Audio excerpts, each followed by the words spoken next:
Big Mike here with He's Entertainment. Today's episode. We're going to the UFC. We got Jaynes fighting in the featherweight division with a record of 16-5. Here we go. If you like what we're doing, you hit the subscribe button. Shouts out to the sponsors, Deluxe Seafood. Get your fresh and frozen seafood. They got prawn. They got scallops. They got salmon. They got cod, halibut, and tuna. Call 604-318-1955. Tell them Big Mike and Hayes sent you. If you're looking for a mug, perhaps a hoodie, head on over to IOnlyTouchGreatness.com. I'm Justin Jaynes. I'm 16-5 in the UFC at lightweight and featherweight, and I'm coming on I Only Touch Greatness podcast. This is the hottest place. The big name interviews in Vancouver with Ryan Hayes and Big Mike. Fighting out of Las Vegas, Nevada, Justin Guitar Hero Jaynes.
Hey, Justin.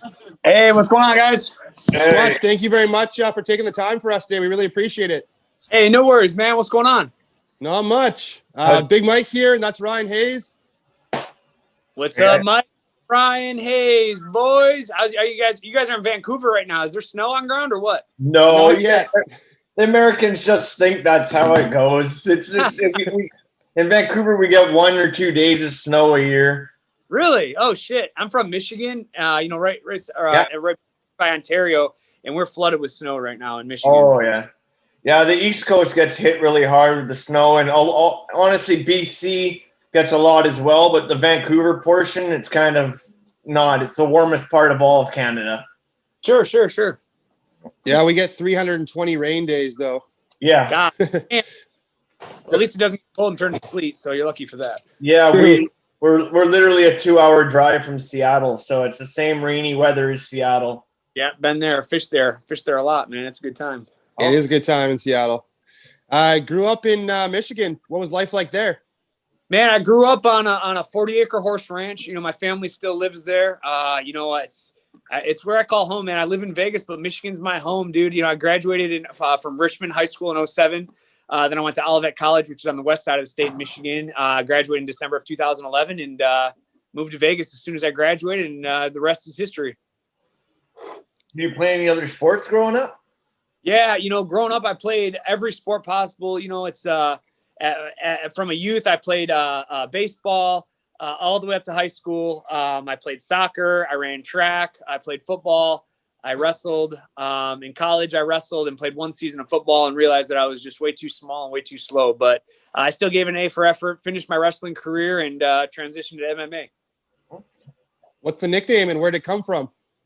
College, man, partying in college, and I was dared to walk out to the ring, strumming a Guitar Hero, and doing crazy stuff to try and get, honestly, early in my career, I was a boring fighter. I was a ground and pound fighter, and I wanted to get people excited about my fights. So I do these crazy gimmicks, like I did the Guitar Hero, I did the Karate Kid where I wore a gi, I did the Jedi, just to try and get a fan base before I started knocking people out.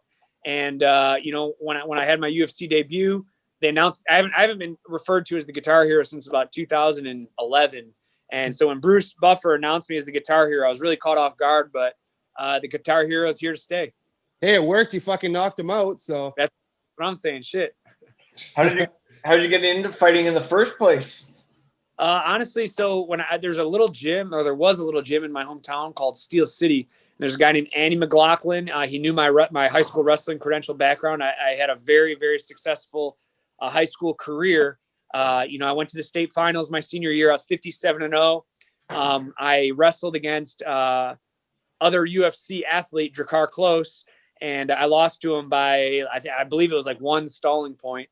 And which is kind of cool because, me and Drakkar are fighting the same weight class now in the UFC. So anyways, with my credentials, they had like a little bit of an MMA program. And, I didn't really want to do it at first, but I was talked into it. And I lost my first fight by guillotine choke in the first round. And, I'm good at a lot of things, but losing isn't one of them. And so I was like, all right, I'm going to take one more fight. And when I win, then I'll just call it a wrap. And then I won a decision my second fight. And I was hooked, man. And 70 fights later, here I am. that's awesome. Obviously, your last one against Tucker didn't go the right way for us, but it happens. What did you learn from that fight? Gavin Tucker, first let's talk about Gavin Tucker. That kid's a freaking tough dude, man. I wish he was more active. I wish he'd stay more active. I am officially a Gavin Tucker fan, after that fight. His tenacity, his toughness, his endurance, his pace. He's overall great fighter. I hope he stays away from the injury bug. But, honestly, that wasn't the Justin Jaynes that, everyone knows and loves in the cage right there. To leading up to this fight. So I had my debut in June. I went home back to Michigan for a couple weeks, and I'm drinking beer at the bar and having a good time, have a little buzz going. My manager calls. He's like, hey, we have a matchup in 3.5 weeks. Do you want it? And I didn't even know who it was. I was like, yep, let's take it. He's like, well, it's at featherweight. And I was like, fuck. I go home, I step on the scale. I was 178 pounds. And you know what? I told Dana White, I told Sean Shelby, I told Jason, I'm going to show up. I'm going to make weight every time and knock people's head off. So who was I didn't really have the option to say no. It wasn't a great circumstance. So again, not creating or not taking anything away from Gavin, but the weight cut paid a toll, man. It's the hardest weight cut I've ever done. For 3 weeks, I was consuming less than 1,000 calories a day. I went to the PI and, Clint, the nutritionist there, when I stepped on the scale and we did my body fat analysis, he told me that, he goes, there's no way you're going to make weight. And I said, fucking bet. So long story short, I just fucking showed up. I killed myself. And after about the 4th minute of the first round, unfortunately, I just didn't have anything left to go, man. And I tried to, display my toughness and, I tried not to give up, man. But again, Gavin put a pace on me. He knew I was tired. And, it is what it is, man. It was a great learning experience. I hope the UFC sees that I did him a favor, another short notice fight against a very, very tough opponent. And hopefully the next time I go down to featherweight, I'll get a full 8 weeks. I agree. That's tough, man. Especially when you're like trying to relax after your last fight. You're out having a good time with your buddies or your family or whatever, and then boom, you got to go. That's tough. And that's exactly how it was. It was very tough. It was Saturday night. Jason called, said, hey, we have this matchup. I said, bet. I showed up Vegas on Monday, stepped on the scale, 178. I was like, all right, shit, we got 33 pounds to lose. And, unfortunately, the whole camp, as obsessed I was with Gavin Tucker, as I felt I knew him. I watched every video. I knew exactly what he was going to do, but just my body couldn't keep up. Couldn't keep going. I lost a lot of my power after the first round. I was flat-footed. I was sluggish. Unfortunately, it just didn't play out the way I wanted it to. But this one, no excuse. I feel great. I feel great going into this camp. I'm light. I'm 170 pounds today. 15 more pounds to go. And, me and Mowgli are going to get in there and we're going to bang it out. I can't wait to see you knock out Benitez, man. I honestly do. I think you're going to knock him out. I truly do. I appreciate that. Who are the biggest influences in your career so far? Honestly, there's, my dad, probably my parents, my mom and my dad, I got a great, let me try to explain this the right way I want to try to pick my words correctly. My mom is just like a dedicated, really hard worker, straight line, straight and narrow. She's really showed me and taught me hard work and, and never give up basically. And my dad, on the other hand, is a hustler, man. He always figures a way to make it work. So, I think I took the best of both worlds, and they've influenced me. My mom, again, not giving up, keeping at the grind, keeping at the hard work. And then my dad, on the other hand, showing me the hustle and, showing me how to make things work when things get tough or it doesn't look like they're going to be in your favor. So, my family and my parents are my biggest influencers, my biggest supporters. My dad is actually battling cancer right now and heart disease. He'll be the third man in my corner. I believe this is going to be the first and the last time he's going to see me compete live for the UFC. Oh man, prayers for your dad, man. I hope that's not the last one. I hope not either. But you know what? It's with COVID and everything. Who knows when we're going to be able to have fans in the stands, and who knows what's going to happen in 2021. So all I can assure you is that he is going to be the third man in my corner next weekend, and we'll see what happens after that, man. But this will be the first time and possibly, I should say, the last time he sees me compete live. That's awesome. We're glad to have you on here, man, to share that with you. Who did you look up to fighting-wise growing up? Honestly, I didn't really find fighting until, my senior year of high school. And, really my influence of getting into wrestling, getting into MMA, it wasn't even a fighter. It was Stone Cold Steve Austin, arguably the damn greatest wrestler of all time. Oh, hell yeah. And, he's the one that's kind of, transitioned me. When I got into middle school wrestling, I thought it was WWE, when I signed up for the wrestling team. And after they gave me a singlet, I realized it wasn't. And, I kind of just took that avenue and just pursued it, man. So, Steve Austin, the man, the myth, the legend, the Texas Rattlesnake.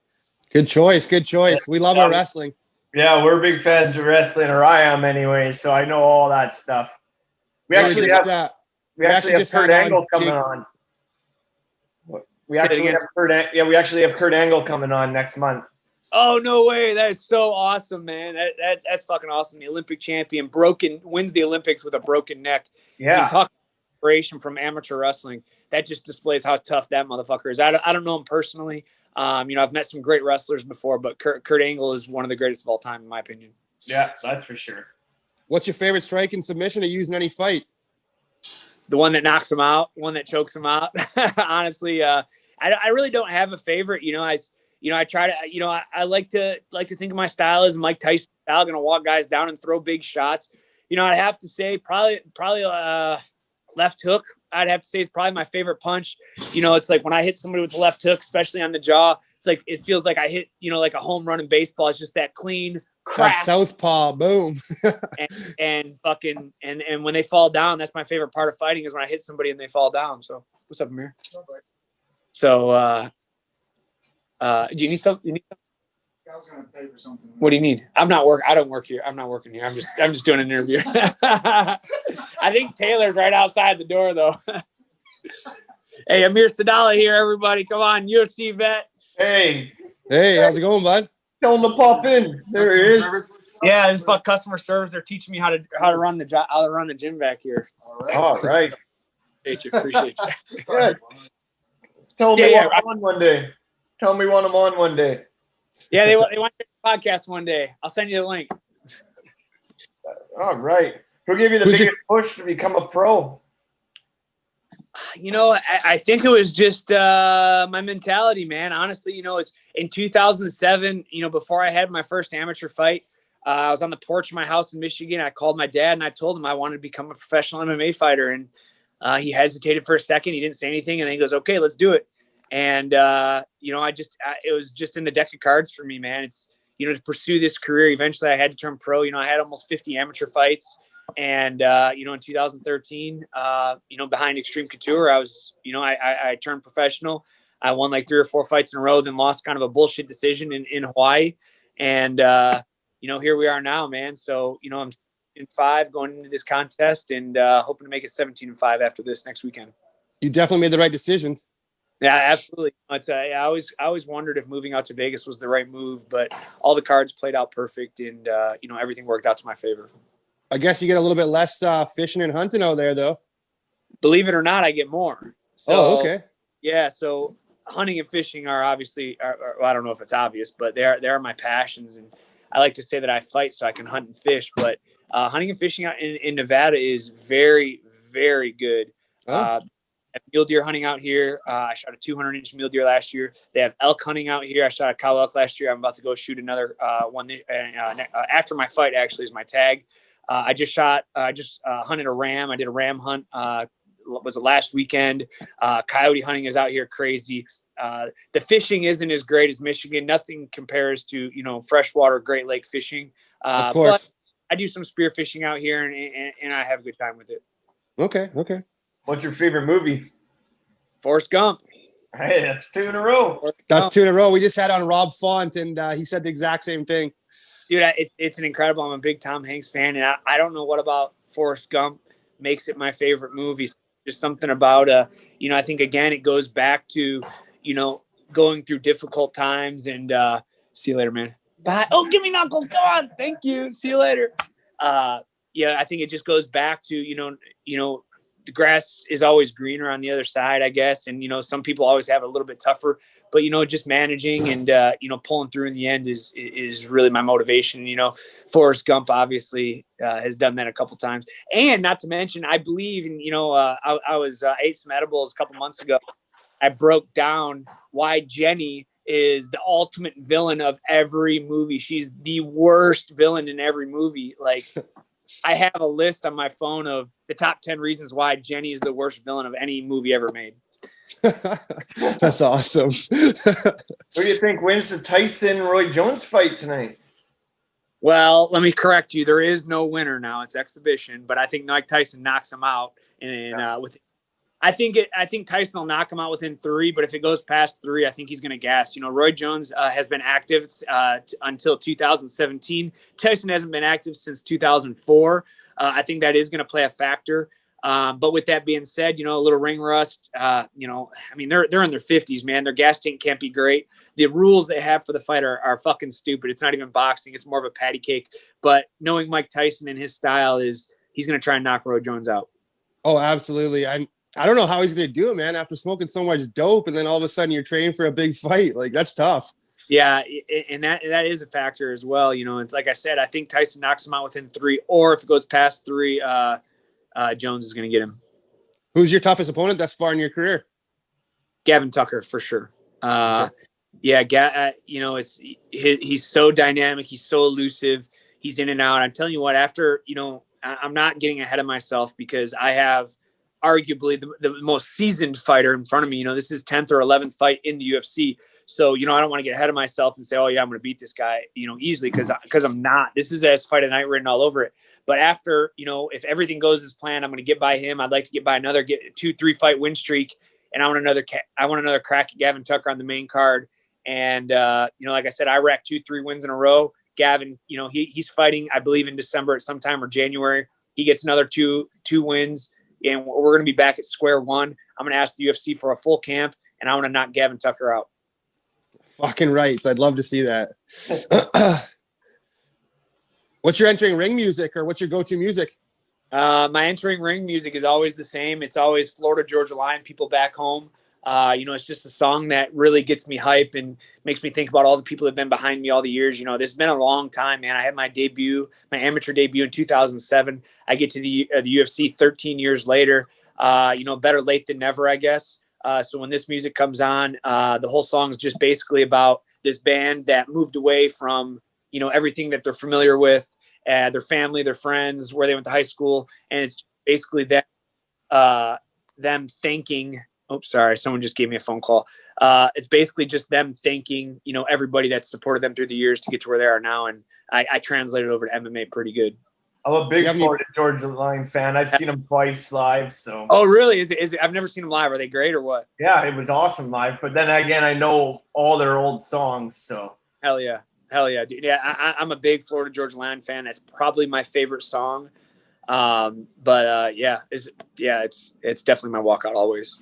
Perfect. Good choice. Do you have any pre-fight meals or rituals?